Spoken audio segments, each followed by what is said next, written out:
Today I'll be sharing layering combinations for some of my favorite Middle Eastern scents. I'll also be taking you through the logic I go through whenever choosing new layering combinations for my perfumes.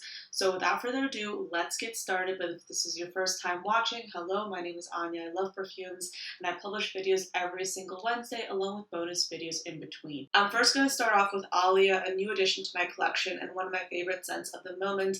This is wonderful if you like fruity notes such as dates, pineapple, and raspberry. This is fruity without being overwhelmingly so, and it's just a really pretty fragrance and a great option if you want dates in your perfume, but it's kind of difficult to find an affordable date fragrance. So this I really love, and recently I've been pairing it with another favorite of mine, which is Banana Republic's Dark Cherry and Amber. You might already be familiar with the scent. This is a beautiful take on a fruity cherry with a bit of a floral note to it and amber as a base. So this has notes like cherry blossom, freesia, and then pairing it with this, which also has a little bit of an amber undertone. This is, I would say, the more intense fragrance comparing the two. Whenever I'm pairing fragrances, I always like to think of the notes found in each perfume. So I like to pair fragrances together that have similar note or scent profiles, and they don't have to have the exact same composition. As you can tell with these, they're different, but they're kind of similar. So cherry, in my mind, is a similar fragrance note just in terms of how it reacts as raspberry or even dates. It has that similar fruity aspect. So pairing two fruity fragrances together is going to be a win-win in most cases. And in this particular case, both these fragrances have a bit of an ambery base. So that's another reason why I pair them together. And third, this one is a little bit more intense and this one is a little bit more subtle. So they're not going to be competing with one another. That's kind of what the thought process I went through when I was pairing these two together. So together you get the rich depth of the date, raspberry, and pineapple here, but you get a slight roundness with the cherry and they all come together in a nice ambery base. So this really, really works in my opinion, and it's quite an affordable scent combination as well. I was talking about pairing subtle scents with scents that are a little bit more intense, and this next combination completely goes against that, but I'm going to show you how I tend to mitigate this. So I am pairing Awand by Lattafa, one of my favorite orange blossom scents that has a scent profile that's similar to caramelized citrus, with Cheirosa's 71, an intense nutty perfume with a macadamia nut core that leans very toasted. So these are two heavy hitters in my personal opinion. Cheirosa 71 has a really nice dry down that dissipates after a bit, but the initial spritz is rather intense. So when pairing it with a rich decadent floral such as Awand, I am really careful to not use more than one spray. Also, when layering fragrances, I don't like to layer them on top of each other. I don't really know the science behind it, but I tend to avoid that since I don't really want to disrupt the scent molecules or the performance of each individual perfume. So if I'm layering fragrances together, I will spray one fragrance in one area and then I will spray the other fragrance in another area so they play off of each other, the sillage plays off of each other in both of the fragrances. So in this particular case, what I would do with this is I would just layer this probably on my neck right here, and then I would put Awand everywhere else. Since Awand, while it is an intense perfume, it doesn't have the same gourmand intensity as Cheirosa 71. And I would rather have this one take a more prominent stance in this particular scent combination, because if I'm wearing Cheirosa 71, I want it to be an accent. I don't want it to take things over. So that's my next scent combination. Cheirosa 71, one of my favorite perfumes, and Awand, an underrated gem that I just love. The next scent combo features a designer and a Middle Eastern fragrance that I just love. I'm talking about Lancome's Idole Nectar, and all Rahab's Choco Musk. I momentarily forgot the name just then, but this is one of my favorite fragrances, as you can see by the dent. I've had this for a shorter period of time, but if you are interested in Idole Nectar, this is like a caramelized popcorn with rose. So it's a gourmand perfume, but it has a rosy aspect that I just love. And then Choco Musk is one of my favorite options for chocolate perfume, and it actually happens to be one of my favorite layering options in my collection because this is a light, powdery, vanilla chocolatey scent that pairs so well with a lot of fragrances. And I'll be featuring this in some more layering combos throughout this video. But together, it's kind of like a chocolate covered caramel popcorn with rose. The rose here still remains dominant even if you pair these fragrances together, at least that's how my nose perceives it, but you kind of get this soft, powdery chocolate vanilla paired with the popcorn and then with the rose taking center stage.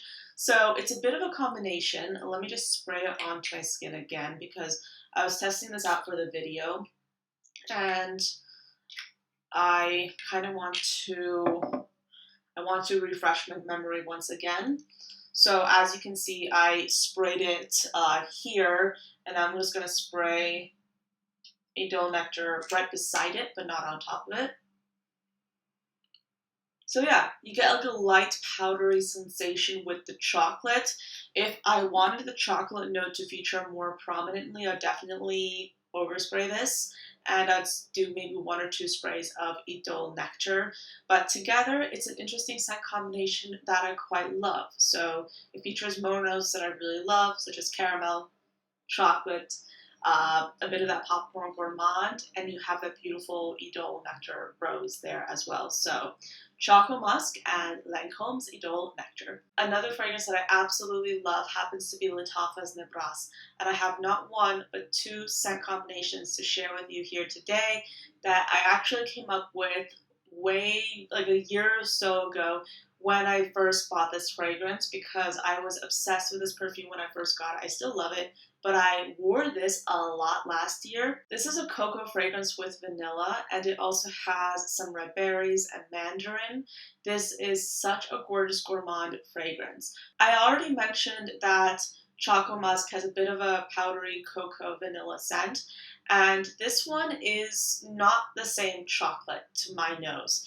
It's almost like a powdered milk chocolate scent with that cocoa and some vanilla, and of course the other notes I mentioned. And this is absolutely beautiful. It's such an easy gourmand to wear. So since this is a bit of a lighter, sweet fragrance, it still has terrific longevity, and I would say it's about a medium in terms of sillage and in terms of projection. I sometimes want to amp this up and give this a bit of a kick. And my go-to fragrance for that is Batidos Calatinas and this Coffee Addict. Coffee Addict is such a great gourmand perfume to use when you just want to punch some fragrances. It sounds so bad. When you just want to amp some fragrances up and make them a bit more decadent, when you want to add to that complexity, but do it in a way that's not that's not combining a sweet gourmand with another sweet gourmand. Because this is such a photorealistic chocolate scent that almost leans a bit bitter. However, it does have a hint of caramel, so it's still a slightly sweet gourmand perfume. But I don't know, to my nose, in many cases actually, this almost smells more bitter than anything, but it's bitter but sweet, but it's perfectly balanced. It's such an amazing perfume. This is pretty much my favorite coffee scent in my collection. So I'll usually do 1 spray of this and I'll spray a few extras of Nebras, and together it's like, I don't know. I'm a coffee drinker, so in the past, I have mixed coffee with hot chocolate, or rather an espresso shot with hot chocolate. And to me, it smells exactly like that, with caramel and it's so good. And what's interesting is Nebras has a bit of a lactonic milk chocolate aspect to it. So combined, this is such a winning combination, and I just absolutely love it. So Nebras and Coffee Addict, two amazing fragrances that I get a lot of use out of. Coffee Addict, by the way, is strong. So if you're getting this fragrance, just know one bottle will last you a very long time because of the potency of this perfume. And of course, just to close things out, I want to give you another combination to use with Choco Musk. Honestly, sometimes I just pair these two fragrances together when I really want to amp up the chocolatey note in this perfume. I spray on a few extra spritzes of this and they team up beautifully. I would say if I had to compare these two in terms of intensity, Nebras definitely is the more intense option. So therefore I keep that in mind and I tend to overspray this and spray less of this perfume whenever I wear these together. But again, I've mentioned the diversity of Choco Musk, which is why I think it's such a great option to purchase, because you might think, okay, this is such a simplistic chocolate perfume, but the simplicity of it makes it very versatile and easy to wear with other perfumes. So I love Choco Musk, and I think, have I paired it with Coffee Addict before? I think I might have when I first got Coffee Addict and I already had Chocolate Musk and I kind of wanted to experiment. I don't think I've done that scent combination as often as I've paired Coffee Addict with Nebras, however. I would say this combination is one of my favorites in this video. So that's pretty much it. A little bit more of a casual setup for this particular video, but let me know if you want to see more scent combinations. I can do a lot of other categories. This was a little bit more gourmand focused since I wanted to share with you my favorite gourmand scent options because that tends to be one of my favorite categories. And I can definitely share some other layering combinations with you as well. Just let me know what you want to see. And yeah, that's it for this video. Thank you so much for watching, and I'll see you next time. Bye.